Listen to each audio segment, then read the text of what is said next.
Olá, boa noite para você, seja muito bem-vinda e seja muito bem-vindo. A partir de agora você vai acompanhar o Radar Notícias comigo, Laiane Moura. Muito obrigado a você que nos acompanha.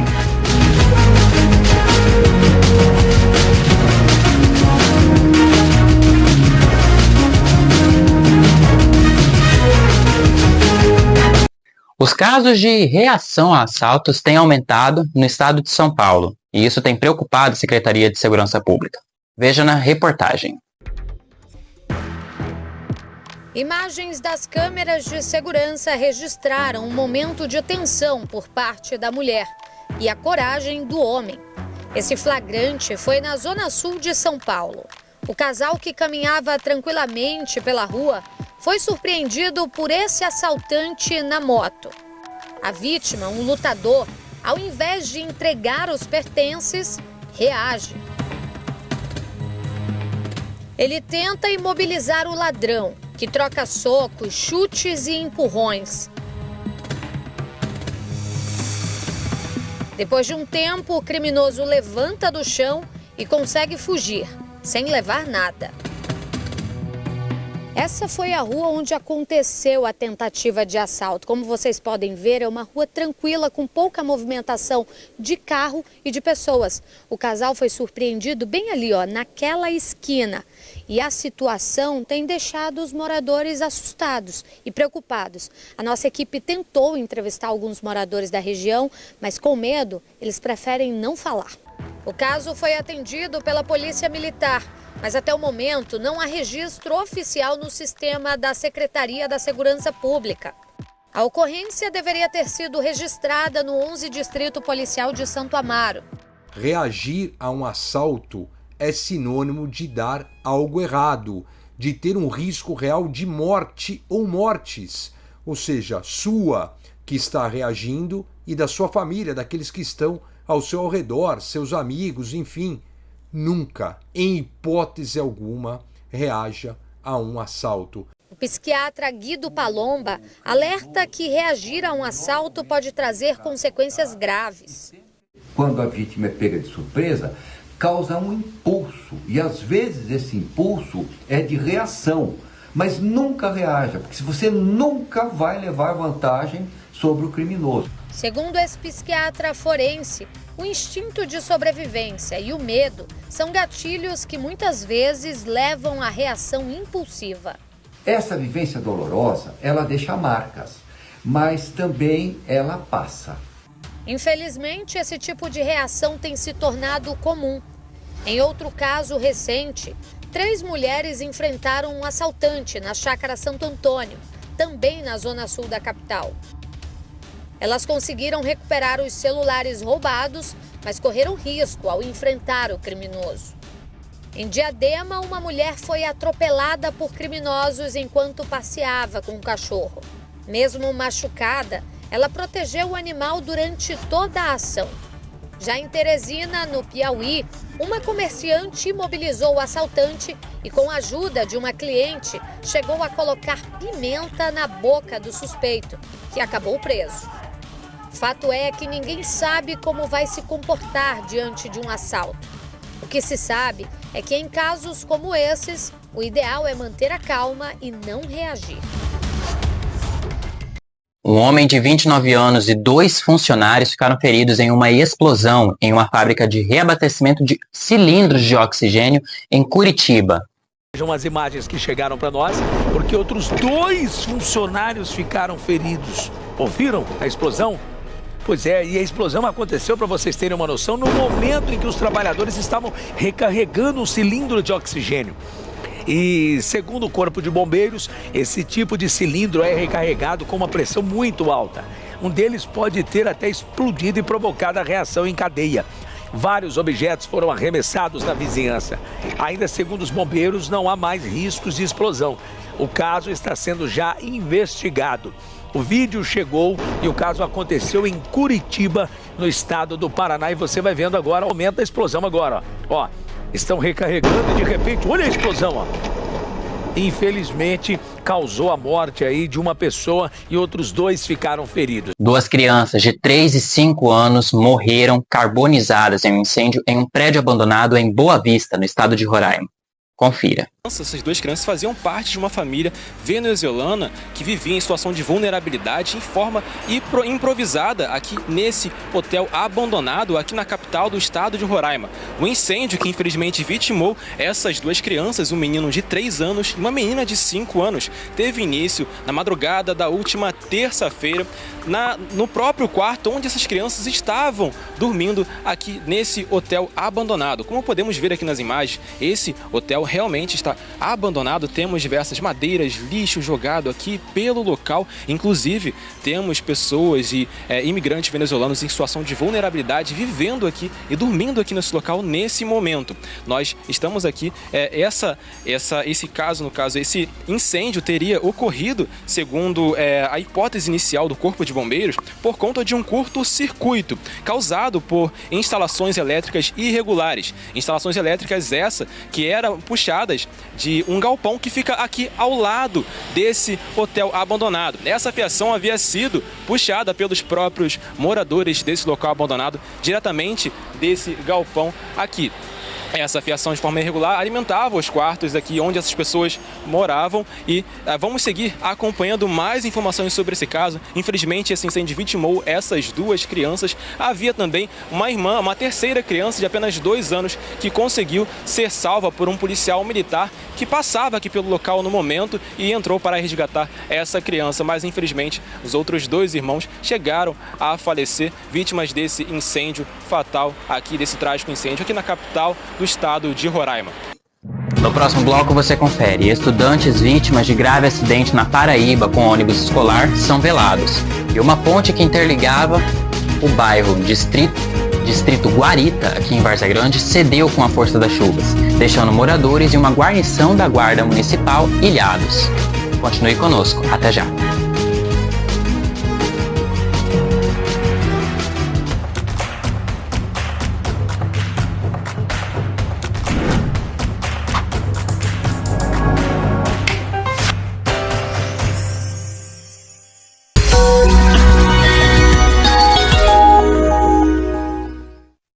Radar Notícias de volta. Obrigado pela sua companhia, pela sua audiência e pela sua preferência. Se você quiser acompanhar essa edição, siga a gente nas nossas redes sociais e na nossa página no YouTube, @tvlivre.mt oficial.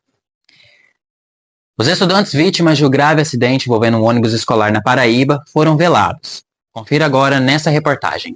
Esse ônibus escolar estava saindo aqui da cidade de Pilões para a cidade de Guarabira, que fica aqui na região do Brejo Paraibano, e numa serra conhecida como Serra da Espinha, na PB 077, o ônibus acabou tombando. Nesse tombamento, infelizmente, 2 adolescentes acabaram morrendo. Foi a Fátima Antonella Guedes, de 16 anos, e o Gustavo Batista da Silva, de apenas 13 anos de idade. Neste momento, estamos aqui na Igreja Matriz, a paróquia Sagrado Coração de Jesus, onde está acontecendo a missa de corpo presente das 2 vítimas, que inclusive eram coroinhas aqui desta igreja. Mas 29 pessoas estavam dentro do ônibus e ficaram feridas. Dentre elas, Marcão, uma jovem de 18 anos de idade que acabou perdendo a mão nesse trágico acidente. Toda a perícia foi feita no local para poder descobrir o que foi que acabou causando este grave acidente e, segundo as informações que foram apresentadas através da perícia da Polícia Civil, o acidente só não foi ainda maior porque o ônibus acabou sendo segurado por uma mureta que impediu que o veículo caísse dentro de uma ribanceira, o que poderia ter causado uma tragédia maior. Toda a cidade de Pilões e a Paraíba inteira está num momento de luto nesse momento e agora, nesse momento, acontece a missa de corpo presente, logo mais às 10 horas, a previsão do sepultamento dessas 2 vítimas. Aqui, familiares, amigos e pessoas de toda a região se fazem presente para prestar as últimas homenagens a esses 2 adolescentes que, infelizmente, acabaram perdendo a vida neste grave acidente. Uma ponte de madeira cedeu e deixou moradores e uma guarnição da Guarda Municipal ilhados na região do Distrito da Guarita, aqui em Várzea Grande. Veja na tela. Exatamente isso. Após chuvas intensas nesta madrugada e também no período da manhã, a ponte de madeira que dá acesso ao Departamento de Água e Esgoto na região da Guarita, em Várzea Grande, não resistiu. A água levou a parte superior da ponte embora. Segundo informações da Secretaria de Obras, os pilares da ponte de madeira são de concreto, Pode ser então que a base de sustentação se mantenha intacta. De qualquer forma, já tem uma perícia no local para verificar todos os estragos e restabelecer o mais rápido possível a estrutura da ponte de madeira. Até porque as pessoas que residem na região da Chácara Santa Inês estariam ilhadas. E também quem ficou ilhado no período da manhã foram agentes da Guarda Municipal de Várzea Grande. Os agentes faziam rondas pelo local e foram surpreendidos pela queda da ponte. E eles precisaram ser resgatados pelo Ciopaer. O helicóptero foi empregado para fazer a retirada dos agentes da Guarda Municipal do município.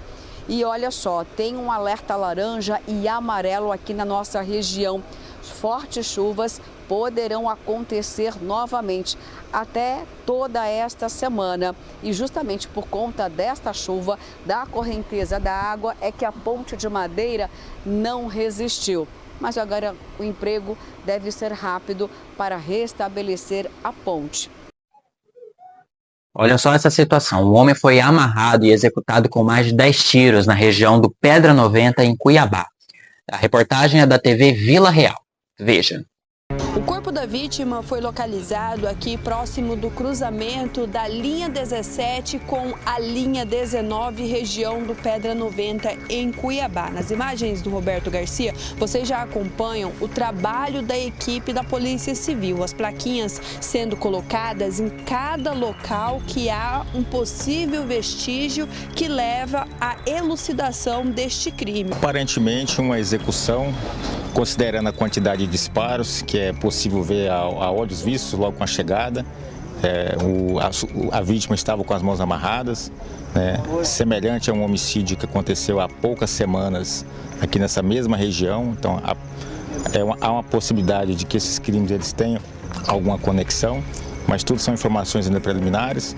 Nós vamos instaurar o inquérito o mais rapidamente possível, coletar todos os vestígios possíveis aqui com o auxílio aqui da equipe pericial, dos nossos investigadores, para que nós possamos esclarecer esse homicídio, identificar os suspeitos e levá-los aí a julgamento.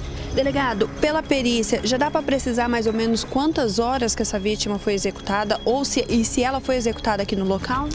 Olha, isso não é possível afirmar com precisão, mas tudo indica que ela foi executada aqui no local e provavelmente há poucas horas, dada a condição ali do próprio cadáver no local, né? Ainda com sinais ali recentes, né, de disparo de arma de fogo. Ela ainda não foi identificada, tendo em vista que ela não portava nenhum tipo de documentação, então isso também é uma tarefa que a gente vai estar indo atrás, juntamente com a equipe da Politec, paproscopia, para poder identificar a vítima. Deve ter em torno de 25 a 30 anos, ou talvez até um pouco mais. E foi possível localizar ali aproximadamente 20 projéteis de arma de fogo. E, de acordo com algumas informações, provavelmente a vítima foi atingida por 10 ou 15 disparos que acertaram aí a região da cabeça, região do tronco, parte inferior, parte superior, enfim, foram vários disparos. A gente teme, né, pelas situações que desde quando estou uns 6 meses aqui,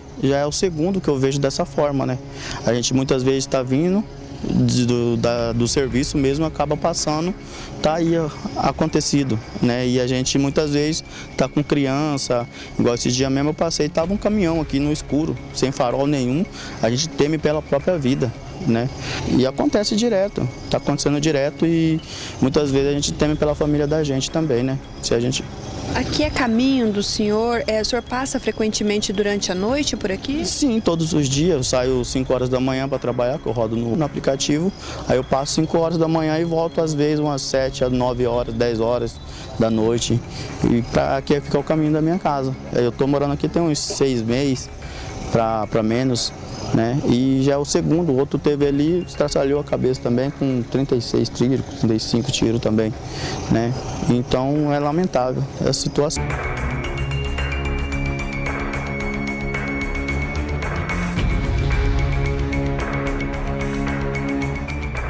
No próximo bloco você vai ver: o governo da Itália muda regras para a cidadania no país.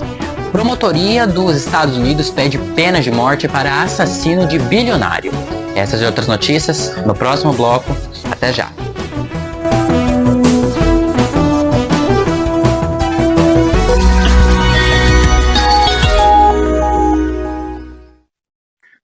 A Procuradora-Geral dos Estados Unidos recomendou nesta terça-feira, dia 1º, pena de morte para um suspeito de assassinar um bilionário no país.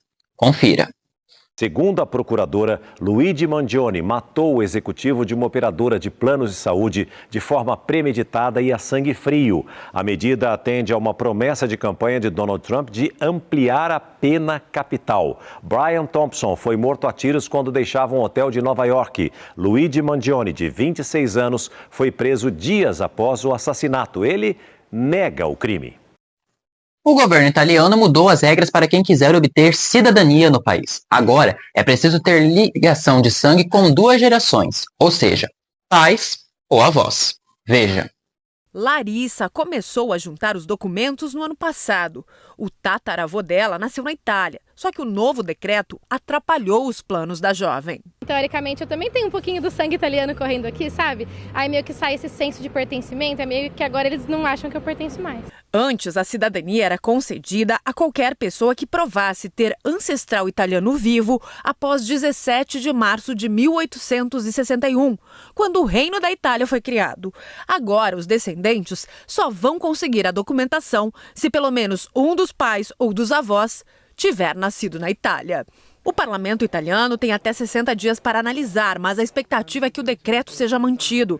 A premier Giorgia Meloni, que apoia políticas antimigratórias, tem maioria no Congresso. Segundo o governo, o objetivo é conter a comercialização do passaporte italiano. Este especialista no processo de concessão de cidadania considera a mudança inconstitucional. Está na Constituição italiana que o seu direito à nacionalidade passa de pai para filho, de filho para neto e assim por diante. Agora ele é limitado somente até uma segunda geração, mas o problema é que é uma limitação com uma condição de território, criando assim duas classes, como se fossem 2 classes de italiano, o italiano nascido em território italiano e o do estrangeiro. O decreto deve impactar descendentes que moram na América do Sul, principalmente na Argentina e no Brasil, que receberam milhões de imigrantes italianos nos séculos 19 e 20. Só no ano passado foram reconhecidas 20 mil cidadanias italianas aqui no país, um aumento de mais de 40% em relação a 2022. A medida, em princípio, não afeta quem entrou com pedido antes das 8 horas da noite da última sexta-feira. Os consulados suspenderam os agendamentos, mas o especialista acredita que a medida vai ser revogada pela Justiça. Todos esses anos, a Corte Suprema negou esse tipo de tese. E então entendemos sim que a tese será derrubada nos próximos dias, próximas semanas. Larissa optou pela cautela, já que só a taxa administrativa custa mais de R$ 3.800. Eu vou esperar sair a decisão final, porque senão eu começo a gastar com a documentação para depois ouvir que eu não posso dar mais entrada, aí é um dinheiro muito alto que eu vou investir que não vai valer a pena. Vamos para as notícias de Brasília. O partido do ex-presidente da República, Jair Bolsonaro, ameaça travar a Câmara se a PL da anistia não passar. O dia começou com a articulação da oposição, em especial de integrantes do Partido Liberal, que se reuniram com o ex-presidente Jair Bolsonaro e saíram com uma estratégia para pressionar o presidente da Câmara, Hugo Mota. Eu tinha como líder uma decisão das nossas prerrogativas, e a minha decisão é: enquanto o presidente não decide, o PL estará em obstrução total na casa, nas comissões do plenário. O líder do PT de Lula garante que o PL de Bolsonaro está isolado. As pessoas sabem, aqui as lideranças dos partidos do Centrão, sabem que essa pauta paralisa o país e arrasta o poder legislativo por uma crise institucional. Imagina a gente ficar parado num momento como esse, discutindo um projeto que só interessa a Jair Bolsonaro. A informação nos bastidores é de que o presidente da Câmara pretende seguir a tramitação tradicional do projeto de lei,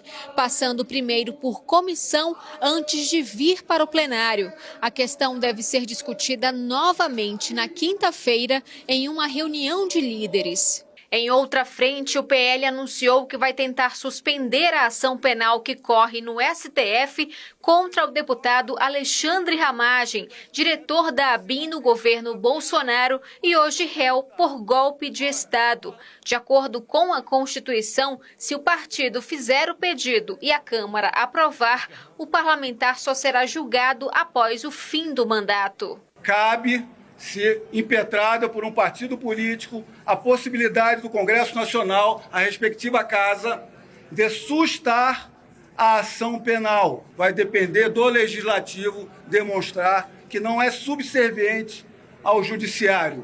Uma professora foi esfaqueada por estudantes no Rio Grande do Sul. Confira. A professora de inglês estava começando a aula quando foi surpreendida pelos 3 estudantes. A polícia militar foi chamada e descobriu que os 3 alunos do 7º ano haviam quebrado a câmera de monitoramento da sala de aula e, na sequência, partido para cima dela com uma faca. Uma adolescente de 13 anos foi apreendida ainda no local. Outros 2 garotos de 14 e 15 anos foram encontrados ao longo da tarde desta terça-feira.